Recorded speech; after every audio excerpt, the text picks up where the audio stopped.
भागवत पुराण दसम स्कंद 27वां अध्याय श्री कृष्ण का अभिषेक।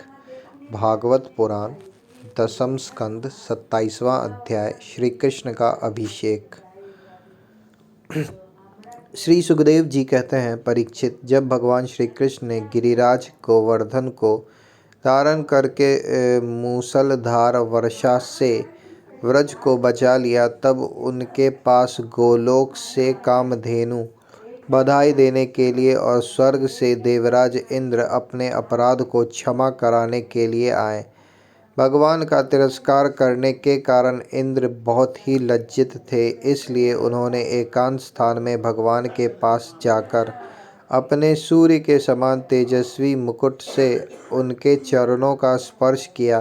परम तेजस्वी भगवान श्री कृष्ण का प्रभाव देख सुनकर इंद्र का यह घमंड जाता रहा कि मैं ही तीनों लोकों का स्वामी हूँ। अब उन्होंने हाथ जोड़कर उनकी स्तुति की। इंद्र ने कहा, भगवान, आपका स्वरूप परम शांत, ज्ञानमय, रजोगुण तथा तमोगुण से रहित एवं विशुद्ध अप्राकृत सत्वमय है। यह गुणों के प्रवाह रूप से प्रतीत होने वाला प्रपंच केवल मायामय है, क्योंकि आपका स्वरूप न जानने के कारण ही आप में इसकी प्रतीति होती है। जब आपका संबंध अज्ञान और उसके कारण प्रतीत होने वाले देहादि से है ही नहीं, फिर उन देह आदि की प्राप्ति के कारण तथा उन्हीं से होने वाले लोभ क्रोध आदि दोष तो आप में हो ही कैसे सकते हैं। प्रभु, इन दोषों का होना तो अज्ञान का लक्षण है। इस प्रकार यद्यपि अज्ञान और उससे होने वाले जगत से आपका कोई संबंध नहीं है, फिर भी धर्म की रक्षा और दुष्टों का दमन करने के लिए आप अवतार ग्रहण करते हैं और निग्रह अनुग्रह भी करते हैं। आप जगत के पिता, गुरु और स्वामी हैं। आप जगत का नियंत्रण करने के लिए दंड धारण किए हुए दुस्तर काल हैं। आप अपने भक्तों की लालसा पूर्ण करने के लिए स्वच्छंदता से लीला शरीर प्रकट करते हैं, और जो लोग हमारी तरह अपने को ईश्वर मान बैठते हैं, उनका मान मर्दन करते हुए अनेकों प्रकार की लीलाएं करते हैं।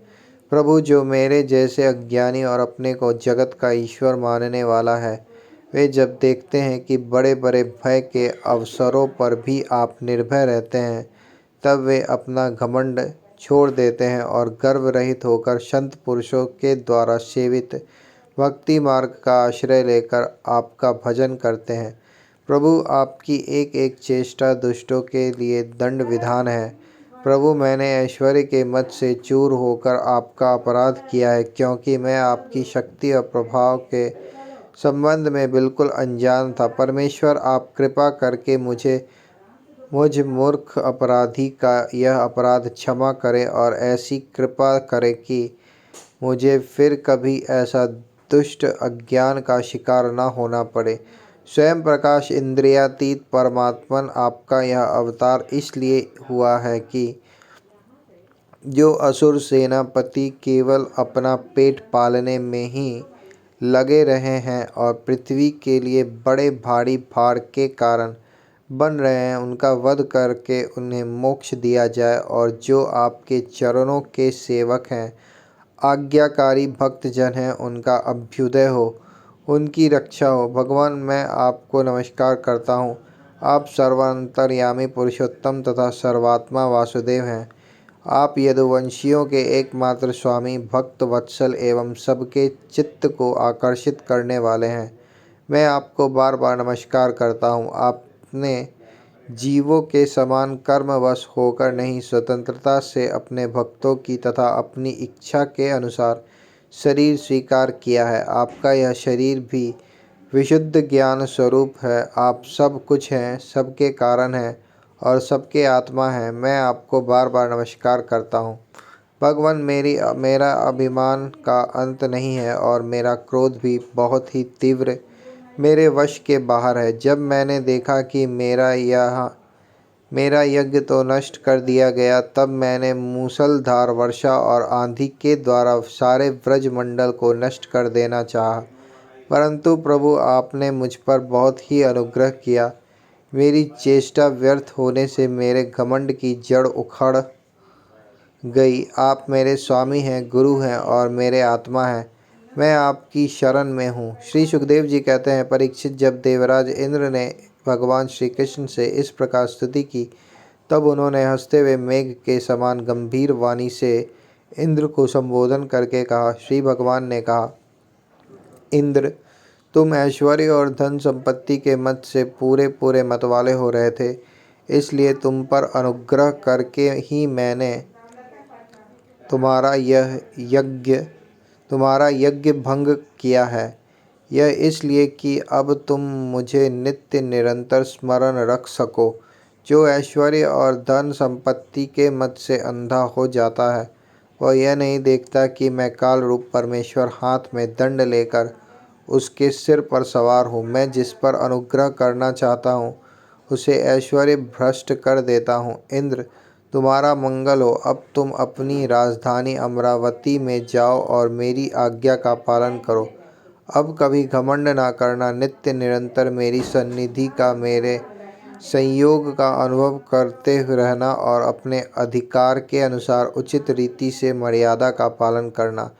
परीक्षित, भगवान इस प्रकार आज्ञा दे ही रहे थे कि मनस्विनी कामधेनु ने अपनी संतानों के साथ गोप वेशधारी परमेश्वर श्री कृष्ण की वंदना की और उनको संबोधित करके कहा। कामधेनु ने कहा, सच्चिदानंद स्वरूप श्री कृष्ण, आप महायोगी योगेश्वर हैं। आप स्वयं विश्व हैं, विश्व के परम कारण हैं, अच्युत हैं, संपूर्ण विश्व के स्वामी। आपको अपने रक्षक के रूप में प्राप्त कर हम सनाथ हो गई। आप जगत के स्वामी हैं, परंतु हमारे तो परम पूजनीय आराध्य देव ही हैं। प्रभु, इंद्र त्रिलोकी के इंद्र हुआ करें, परंतु हमारे इंद्र तो आप ही हैं। अतः आप ही गौ ब्राह्मण देवता और साधु जनों की रक्षा के लिए हमारे इंद्र बन जाइए। हम गौएं ब्रह्मा जी की प्रेरणा से आपको अपना इंद्र मानकर अभिषेक करेंगी। विश्वात्मन, आपने पृथ्वी का भार उतारने के लिए ही अवतार धारण किया है। श्री सुखदेव जी कहते हैं, परीक्षित, भगवान श्री कृष्ण से ऐसा कहकर कामधेनु ने अपने दूत से और देवताओं की प्रेरणा से देवराज इंद्र ने ऐरावत की सूंड के द्वारा लाए हुए आकाश गंगा के जल से देवर्षियों के साथ यदुनाथ श्री कृष्ण का अभिषेक किया और उन्हें श्री सुखदेव जी कहते हैं, परीक्षित, भगवान श्री कृष्ण से ऐसा कहकर कामधेनु ने अपने दूत से और देवताओं की प्रेरणा से देवराज इंद्र ने ऐरावत की सूंड के द्वारा लाए हुए आकाश गंगा के जल से देवर्षियों के साथ यदुनाथ श्री कृष्ण का अभिषेक किया और उन्हें गोविंद नाम से संबोधित किया। उस समय वहाँ नारद, तंबुरु आदि गंधर्व, विद्याधर, सिद्ध और चारण पहले से ही आ गए थे। वे समस्त संसार के पाप ताप को मिटा देने वाले भगवान के लोकमलापह यश का गान करने लगे और अप्सराएं आनंद से भरकर नृत्य करने लगी। मुख्य देवता भगवान की स्तुति करके उन पर नंदवन के दिव्य पुष्पों की वर्षा करने लगे। तीनों लोकों में परमानंद की बाढ़ आ गई और गौओं के स्तनों से आप ही आप इतना दूध गिरा कि पृथ्वी गीली हो गई। नदियों में विविध रसों की बाढ़ आ गई, वृक्षों से मधुधारा बहने लगी। बिना जोते बोए पृथ्वी में अनेकों प्रकार की औषधियाँ, अन्न पैदा हो गए। पर्वतों में छिपे हुए मणि माणिक्य स्वयं ही बाहर निकल आए। परीक्षित, भगवान श्री कृष्ण का अभिषेक होने पर जो जीव स्वभाव से ही क्रूर है, वे भी वैरहीन हो गए। उनमें भी परस्पर मित्रता हो गई। इंद्र ने इस प्रकार गौ और गोकुल के स्वामी श्री गोविंद का अभिषेक किया और उनसे अनुमति प्राप्त होने पर देवता, गंधर्व आदि के साथ स्वर्ग की यात्रा की।